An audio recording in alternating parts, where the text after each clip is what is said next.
Let me record this real quick. I'm on break from work. Back at it with another movie review of a movie I've never seen before, The Breakfast Club. I know this movie is like almost 40 years old. Oh my gosh, it's older than I am. Came out in 85, but I've never seen it before and I've always heard about it, so I watched it. These are my thoughts.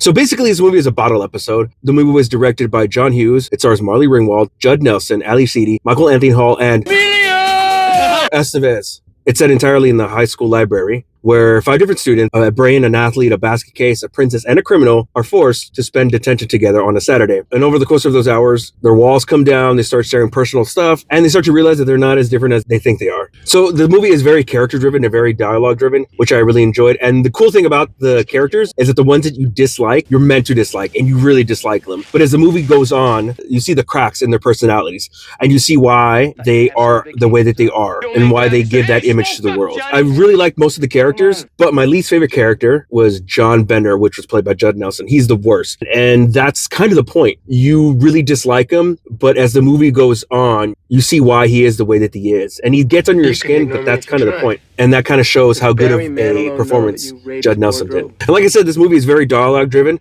The conversations, they felt very authentic, the way that teenagers in the 80s and 90s kind of would speak. The emotional parts are very captivating. You really feel the problems and the traumas that the kids are carrying, generational traumas.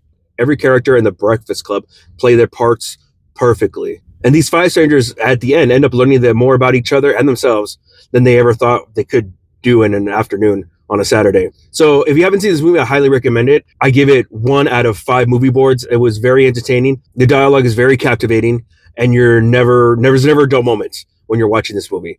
The only question I still have is, why do they call it The Breakfast Club? There was literally no breakfast. Let me know why they called it The Breakfast Club. I didn't look it up.